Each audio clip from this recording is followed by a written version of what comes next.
Alhamdulillahilladzi khalaqal mauta wal hayata liyabluwakum ayyukum ahsanu amala walladzi ja'alal arda was samawati ula arsala rasulahu bil huda wa dinil haqqi basyiran wa nadhira wa da'iyan ila Allah bi'idnihi wa sirajan munira. Allahumma shalli wa sallim ala sayyidil Mustafa wa ala alihi wa ashabihi wa tabi'ina lahum bi ihsanin ila yaumil jazaa. Amma ba'du, faqad qala Allah ta'ala fil Qur'anil Karim wa huwa asdaqul qailin.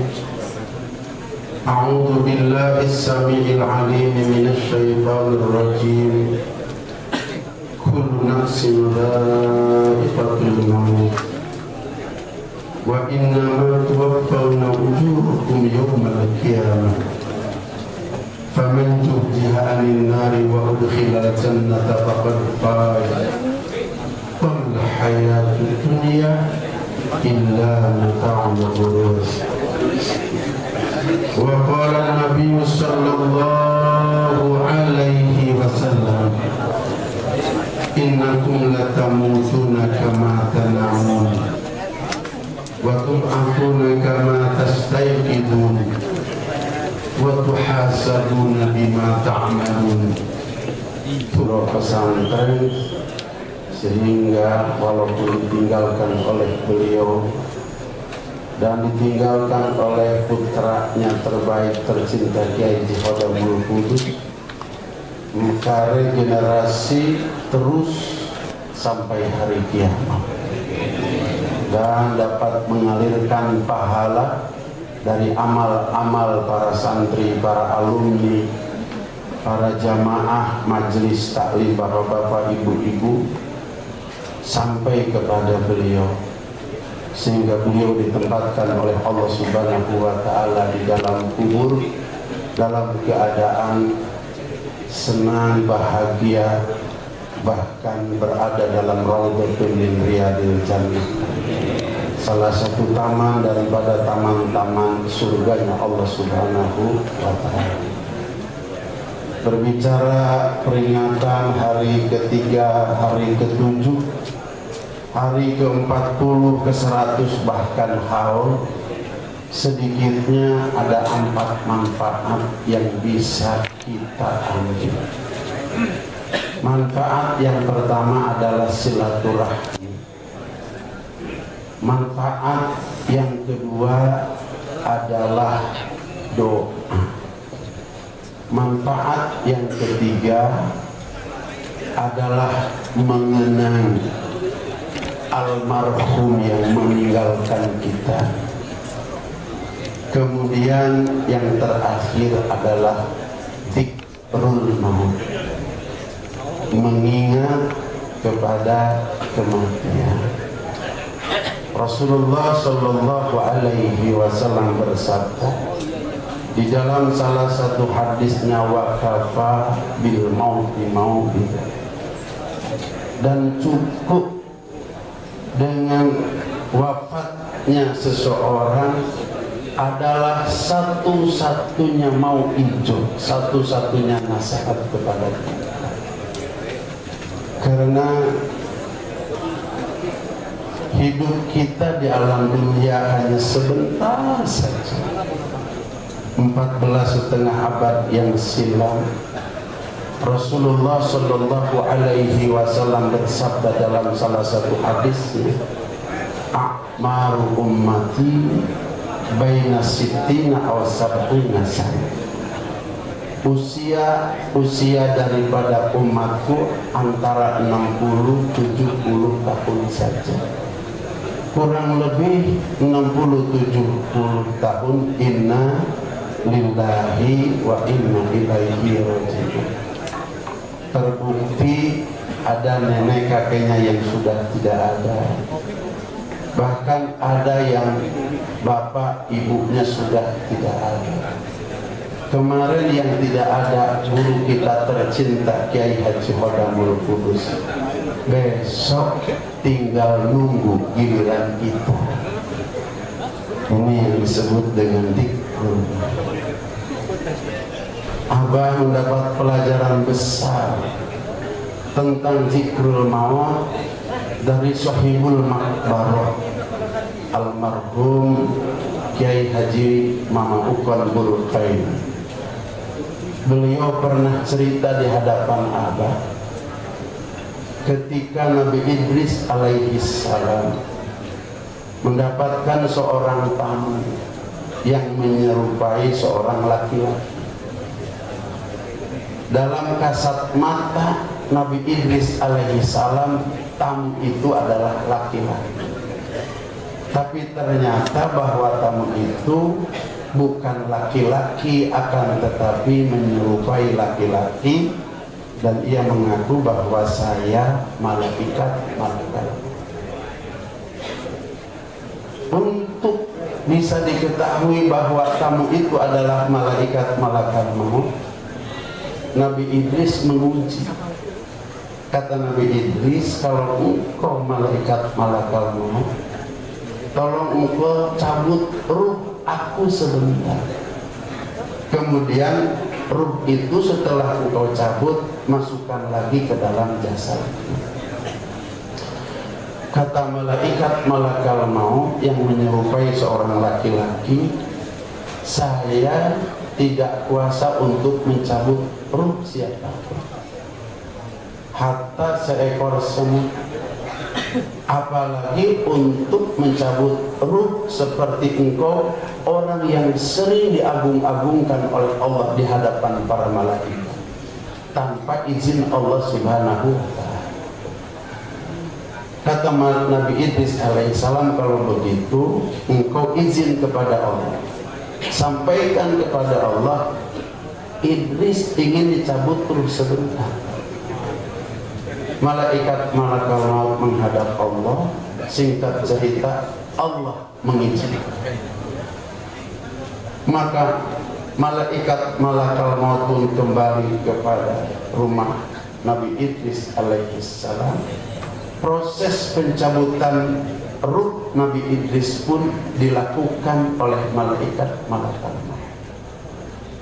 Kemudian karena perjanjiannya dimasukkan kembali ruh itu ke dalam jasad Nabi Idris, maka setelah ruh keluar, ruh pun dikembalikan kepada jasad Nabi Idris sehingga Nabi Idris hidup kembali. Akan tetapi apa yang terjadi pada saat perjumpaan antara Nabi Idris dengan malaikat malakal maut, wajah Nabi Idris penuh ceria, penuh kebahagiaan dan penuh kesenangan. Akan tetapi usai dicabut ruh, kemudian ruh dikembalikan, wajah Nabi Idris biru kehitam-hitam. Sikap Nabi Idris seperti sedang menghadapi problem yang sangat besar, sehingga malaikat malakal maut bertanya kepada Nabi Idris alaihissalam, wahai Idris, apa gerangan yang terjadi? Awal perjumpaan aku dengan engkau, wajah engkau ceria, bahagia. Tapi setelah aku cabut engkau, wajah engkau biru kehitam-hitaman dan engkau tertunduk seperti sedang menghadapi problem yang sangat besar. Ada apa wahai Idris? Rupanya walaupun malaikat malakal maut sering mencabut ruh, tapi malaikat malakal maut belum tahu bagaimana sesungguhnya peristiwa dicabut ruh itu. Sehingga karena Nabi Idris adalah satu-satunya manusia yang pernah dicabut ruh dan dikembalikan lagi ruhnya, sehingga malaikat malakal maut pun ingin tahu bagaimana sesungguhnya peristiwa dicabut ruh itu. Sehingga malaikat malakal maut bertanya, tolong jelaskan wahai Idris kepadaku bagaimana sesungguhnya peristiwa dicabut ruh itu. Nabi Idris belum lagi berbicara menjawab pertanyaan malaikat malakal maut. Air mata Nabi Idris membasahi pipinya, membasahi jenggotnya. Seraya Nabi Idris berkata, wahai malaikat maut, kalau engkau ingin tahu bagaimana sesungguhnya peristiwa di cabut ruh, aku ingin gambarkan kepadamu seolah-olah engkau menebang satu pohon. Pohon itu penuh dengan duri, pohon itu penuh dengan dahan dan ranting. Kemudian pohon itu engkau masukkan ke bokongku, tembus di ubun-ubunku. Setiap duri menyucuk setiap dagingku, dan setiap dahan ranting mengikat urat dan mengikat ususku.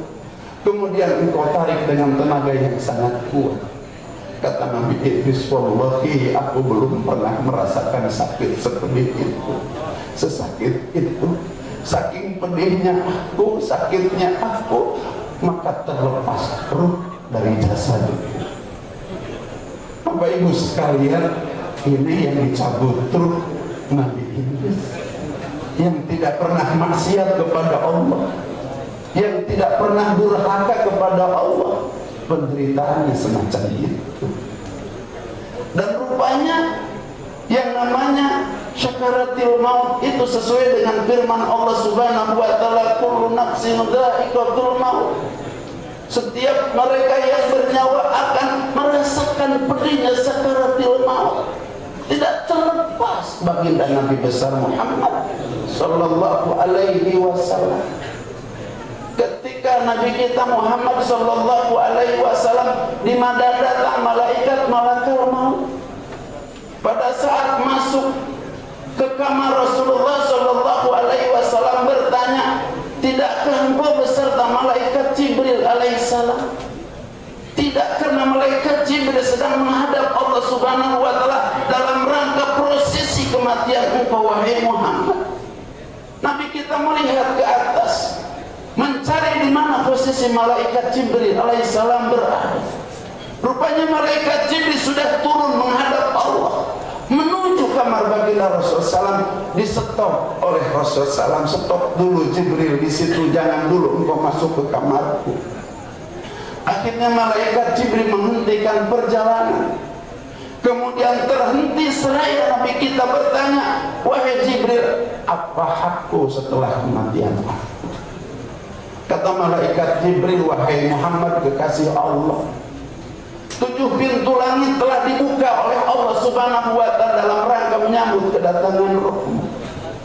Malaikat dibariskan oleh Allah dari langit pertama sampai dengan langit ke-7 dalam rangka menyambut kedatangan rohmu. Allah telah perintahkan kepada malaikat Malik untuk menutup rapat-rapat 7 pintu neraka dalam rangka menyambut kedatangan rohmu. Dan Allah telah perintahkan kepada malaikat Ridwan untuk membuka 8 pintu surga dalam rangka menyambut kedatangan rohmu. Nabi tidak tersenyum sedikit, tidak menunjukkan gembira wajahnya sedikit pun, sehingga malaikat Jibril bertanya, wahai Muhammad kekasih Allah, tidakkah engkau bahagia dengan kabar besar ini? Kabar yang tidak pernah Allah berikan kepada nabi-nabi dan rasul-rasul sebelummu, kabar yang hanya Allah berikan kepadamu. Nabi tidak menjawab iya, tidak menjawab tidak.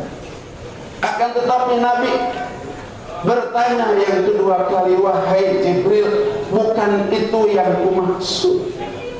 Yang kumaksud bagaimana umatku nanti di hari kiamat. Subhanallah.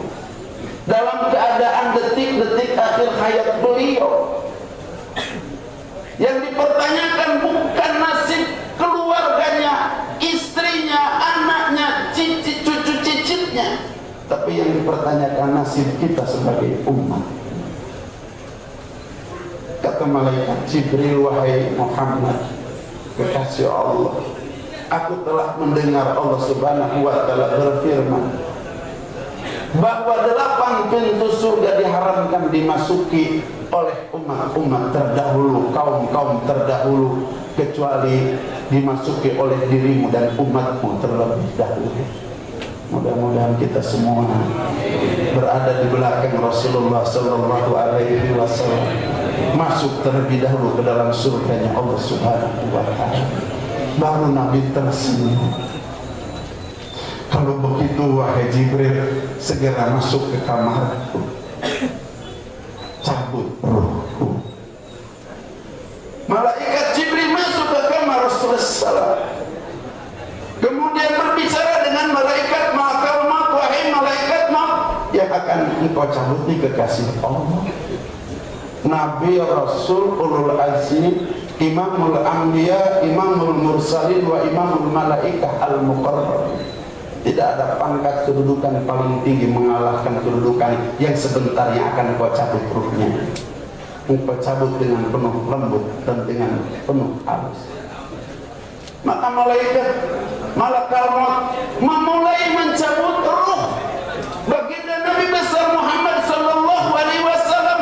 Tidak pernah ada kelembutan dicabut ruh, kehalusan dicabut ruh, mengalahkan malaikat mencabut ruhnya baginda Nabi besar Muhammad Sallallahu Alaihi Wasallam. Kakinya sudah tidak lagi bergerak, perut Rasul Salam sudah tidak lagi bergerak, dada Rasul sudah tidak lagi bergerak, sehingga sampai ruh itu ditenggorokan baginda Nabi besar Muhammad Sallallahu Alaihi Wasallam. Benar kata Allah, kullu nafsin dha'iqatul maut, yang namanya sakaratul maut tidak pernah pilih. Pada saat ruh sampai ditenggorokan baginda Rasul Salam, Rasul Salam mengkeningkan kerut, mengerutkan keningnya, menjerit kepada Allah Subhanahu Wa Taala, sakitnya sakaratul maut ini. Rabb, sakitnya sakaratul maut ini, ya Rabb, sakitnya sakaratul maut ini.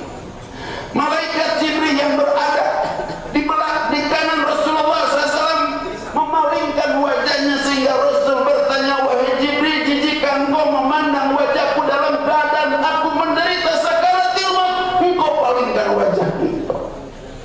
Kata malaikat Jibril, mohon maaf kalau aku sebentar memalingkan wajah, karena aku tidak tega melihat kerut kening engkau menahan pedihnya sakaratul maut. Aku tidak tega mendengar jeritan engkau menahan pedihnya sakaratul maut. Ruh terus dicabut oleh malaikat malakal maut. Apa yang terjadi hadirin kaum muslimin wal hadirat kaum muslimat? Rasulullah SAW menerapkan kepada kita, karena tidak ada kasih dan sayang kepada umat manusia, terutama kepada umatnya, setelah Allah Subhanahu Wa Taala mengalahkan kasih sayang baginda Rasulullah SAW kepada kita. Seolah-olah kita yang kumpul di sini dan seluruh umat manusia dari umat Nabi Muhammad dipandang oleh baginda Rasulullah SAW. Apa yang disampaikan kepada Allah oleh Rasulullah SAW? Jangan engkau timpakan penderitaan sakaratul maut ini kepada setiap umatku. Biar aku yang menanggung penderitaan sakaratul maut semacam ini. Timpakan semua penderitaan sakaratul maut kepada umatku, kepadaku sekarang juga. Bukan Rasulullah sanggup menanggung penderitaan sakaratul maut umatnya, bukan. Akan tetapi karena kecintaan beliau kepada kita sebagai umat begitu tinggi, begitu dalam, sehingga seperti seorang ibu kepada anak yang anaknya sedang menderita sakit, Rabb, timpakan saja sakit anak ini kepada aku. Seperti itulah kasih sayang baginda Nabi besar Muhammad Sallallahu Alaihi Wasallam. Bapak Ibu sekalian yang dirahmati oleh Allah Subhanahu Wa Taala, ini yang syakar Allah, yang Nabi, yang Rasul, yang Ulul Azmi, yang Imamul Anbiya, Imamul Mursalin, wa Imamul Malaikah Al-Muqarrabin, pada saat sakaratul menderita semacam ini. Kira-kira besok kalau kita yang sakaratul maut seperti apa pedihnya? Subhanallah. terakhir menutup cerita ini, Abah ingin sampaikan kepada bapak-bapak dan ibu-ibu sekalian, dan mudah-mudahan kita sampai ke titik yang kita cita-citakan dalam kehidupan kita. Karena kita adalah orang-orang yang berasal dari surga, sesuai dengan nenek kakek kita Nabi Adam alaihissalam dan Siti, dan harus kembali ke surga. Ini yang terakhir ingin Abah sampaikan, yang mungkin jarang disampaikan oleh para alim ulama. Bapak ibu sekalian, besok setelah manusia yang terakhir, ini saya dapat cerita dari Kiai Juban Berufai, setelah manusia yang terakhir diangkat daripada neraka, karena besok dalam api neraka itu akan dihabiskan dulu orang-orang yang disiksa. Kemudian malaikat sudah naik ke atas, ditegur oleh Allah Subhanahu wa taala, wahai para malaikatku, kenapa engkau naik? Sudah habis jarak, semuanya sudah dimasukkan ke dalam surga. Kata Allah, aku maha dengar, aku maha melihat, masih ada seorang engkau kembali, engkau turun. Maka turun, kemudian rupanya berada di kerak api neraka. Malaikat seperti menemukan satu cahaya ketika kita main pasir di senter matahari, itulah cahaya ini. Dimasukkan ke dalam ma'ul hayat, air kehidupan. Maka berdiri. Bapak ibu sekalian, ingin Abah sampaikan bahwa sesungguhnya potongan-potongan surga itu sudah dinampakkan oleh Allah di alam dunia.